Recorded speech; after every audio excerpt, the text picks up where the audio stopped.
Welcome to the Halftime Show, your world of sports in half the time. I'm Aaron Becker. And I'm Megan Masiosi. I hope you're ready for some football because tonight we're breaking down the top stories in the pros and in college. To help us discuss this shocking week in the NFL is Kier Fry and Taylor Sprito. Let's start with the Browns finally winning a game since 2016. Yes, in the Browns game, Baker Mayfield ended up having to come in for Tyrod Taylor, who got a concussion in the second quarter. Taylor, Kiera, what did Mayfield do for the Browns? So the Browns were down 14-0 at the half by the time Baker Mayfield came in. He ended up surging forward to victory to give the Browns their first win in, I believe it's 635 days. As a Browns fan, I was super hyped about it, obviously. I've been waiting for a win since Christmas Eve of 2016, so he really made the Browns step forward, get that win, and really give Browns fans a lot of hope. Yeah, I think that he really energized the team too when he came in, and they really started to get things going once he got in, and he just kept driving, and he led them to a win. It was really great. So, Aaron, what did you see? Because I know you don't like Baker Mayfield that much. He does come with an impressive resume, being the #1 draft pick of the 2018. He was also the 2017 Heisman Winner Award and the Walter Camp Award. So he does have an impressive resume, but he doesn't impress you. Yeah, I mean, the kid can play football. I don't really like his personality and how he controls himself at the end of the day. But when you compare the two quarterbacks that played, it wasn't even close. Tyrod Taylor, 4 for 14. It's 10 incompletions, and I think it was 24 yards or something like that. And then Baker Mayfield comes in the game, throws for over 200 yards, and he has 6 incompletions. So, I mean, at the end of the day, if Baker Mayfield's the guy that can get it done, and he showed it that, on Sunday, I mean, you got to go with him. It is kind of sad that the Steelers are tied with the Browns right now, but let's go from the 1-1-1 teams to the 3-0 teams, with the Dolphins starting 3-0 with Ryan Tannehill coming off that really bad ACL injury. Kiera, Taylor, what did you guys see from the Dolphins? So the Dolphins really were a team that was pretty bad last season, for lack of better terms. They were 6-10 last year, and now they're coming back for a 3-0 start. Tannehill has a 73% completion percentage at the moment, and even Bill Belichick said that he's doing pretty well in pretty much everything. And to have a coach like Belichick compliment his performance that much, that really goes to show that Tannehill is stepping his game up for the Dolphins, and leading them to this, perfect season so far, knock on wood. Yeah, I would agree. Tannehill has done a great job of leading this team, and it's very impressive that the Dolphins are starting off 3-0 because I think that was unexpected. I wasn't expecting that, and they're actually above the Patriots in the AFC right now, so that's impressive. Yeah, it definitely is, and his numbers were incredible the other night. 3 touchdowns, almost 400 yards. Who is this Ryan Tannehill? Like, he was terrible the last couple of years. Yeah, I'm not really sure, but I guess when he was out on his injury, he really got down, the knowledge of the game instead of just, on the field play. But at the end of the day, when I look at this Dolphins team, I have to look at the teams that they've played so far. And you have the Tennessee Titans, you have the New York Jets, and you have the Oakland Raiders. All respect to those teams, they're not the top teams in the league, which could be why the Dolphins are at 3-0 right now. But you never know. There's been, shocking teams that have come out of nowhere before, and this Dolphins team might be the real deal, might not. We'll have to wait and see. Yeah, they definitely have a couple of weapons. But let's get into another kind of shocking headline, from this weekend. The 0-2 Bills going into Minnesota and beating the Vikings. Taylor, Kiera, did you see that coming? Because I sure as heck didn't. Absolutely not. But you know what? You always hear defense wins games. This Buffalo Bills team really brought their defense, at least in the first half, really held them off. And you know what? It was an upset, but kudos to the Bills for being able to pull it off. Yeah, I thought it was very impressive because in my mind, the Vikings were really a Super Bowl contender because their defense is so strong. And it really surprised me to see that the Bills performed well enough to score those points and take down the Vikings. I have to agree with you, but definitely think turnovers was a thing here since the Vikings had 3 turnovers, which is really unheard of from them. Yeah, and I think the turnovers almost stem to their running game. They didn't really have game. They didn't have a run game. Dalvin Cook, has been battling injuries his whole career, not just this season. So if you have to rely just on the pass game, the turnovers are going to be more likely to come because defenses are going to know more so what you're doing. And I think it was just, after they didn't have a run game and leaning on the pass game, and Bills were looking to show, their city, what they can do. Josh Allen had a very good game, very consistent. And one play, he hurdled over the one defender. It was a lot of fun to, see him play and really see them prosper against such a great team. It definitely felt like correction week with the Bills, the Steelers, and the Browns winning. Yeah. But let's move into penalties. The Clay Matthews hit. Oh, roughing the passer's been a rough penalty this season. Girls, what did you think about that? Was it a textbook hit, or did he actually commit the penalty? Listen, you see this with a majority of the roughing the passer penalties thus far. It's only week 3, and these have really gotten out of hand. I mean, just when you're trying to tackle someone, when you're trying to sack a quarterback, you go full force. You want them to fall. You want to get the fumble. You want to do anything you can to make sure that that quarterback does not have a great play. It's kind of absurd to ask whoever's tackling them to not put their full force, especially with a clean hit like that. He just went right for him, got him down, but still got the penalty. It's, they really need to step up how the league, how they're looking at these penalties and how they're calling them, because how do you expect someone to get a sack when they aren't able to do stuff like that? Yeah, I definitely agree. And I saw a lot of people commenting on the penalty that it was how the NFL was more concerned with quarterbacks than other players.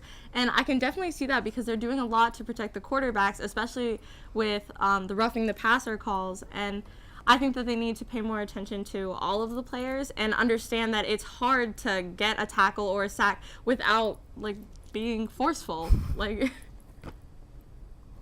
That's a good point, but Aaron, I know you could probably go off about this, so go for it. Yeah, okay. So the NFL is trying to protect quarterbacks, and I completely understand that. But when the defensive players are scared now to hit offensive players, especially the quarterbacks, there's a problem. I'm going to go to the Dolphins game this past weekend. Defensive lineman William Hayes, he tore his ACL in the game, and after the game he commented and said how he tore his ACL. He got his foot stuck in the ground trying to avoid a roughing the passer penalty. So the NFL is trying to protect quarterbacks and these offensive players from these hits, but you have to look at the defensive player standpoint now that one of them just lost their whole season. I completely agree, but let's move into our last topic.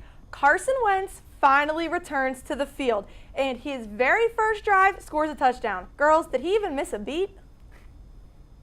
Absolutely not. I read that it has been 287 days since his last start before this past game.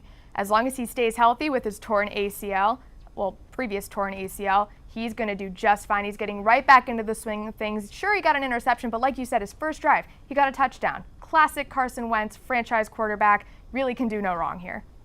Yeah, I definitely agree. He definitely did not miss a beat, and he had an 84.9 passer rating, which is one of his lower stats, but you could see that him getting back into the swing of things has gone really smoothly. Thanks, girls. Your expertise was great, and we appreciated having you on the show. While the NFL was a weekend full of surprises, so was college football. Yeah, which team had the biggest upset of the weekend? We'll find out after the break.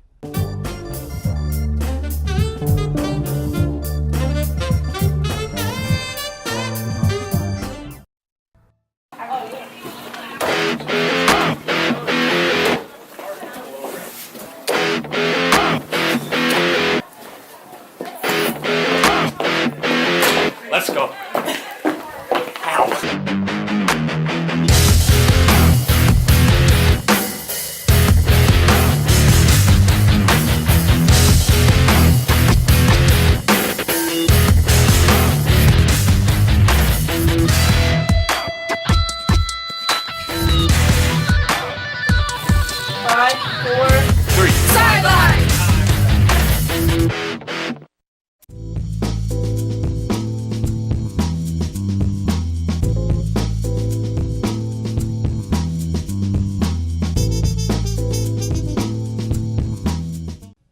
Welcome back.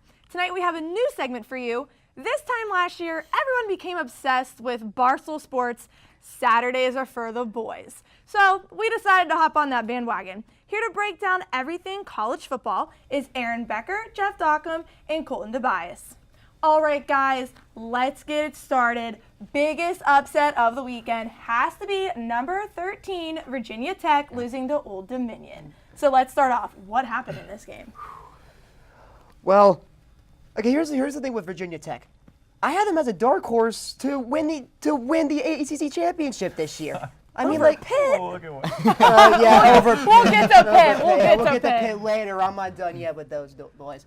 But anyway, I mean, I was watching this game and like I just couldn't believe it. I mean, like Virginia Tech collapsed on themselves and they were just playing down to their competition, to a team that's like how long have they been in college football? 10 years? Yeah. Like I just like couldn't believe what I was seeing from this team. Aaron? Yeah, I have to put this as maybe the biggest upset of the year, maybe after the season's all over. 28 fourth quarter points were allowed, by Virginia Tech. Old Dominion, it was a fantastic comeback for them, but I think it was more so Virginia Tech just kind of breaking apart. I don't know. I mean, Old Dominion's backup quarterback throwing for 495 yards and 4 touchdowns. Who is this guy? Blake LaRussa? Who is this guy? Honestly, I think next everybody was Heisman? like that. Yeah, that's what they've been there for the Heisman. But it's just really funny because they were a 27.5-point underdog in this game. But like you said, that was the biggest upset, but there was almost a bigger upset. Number 5, Oklahoma, almost losing at home to Army, unranked. Are you kidding me? Ooh. Come on, guys.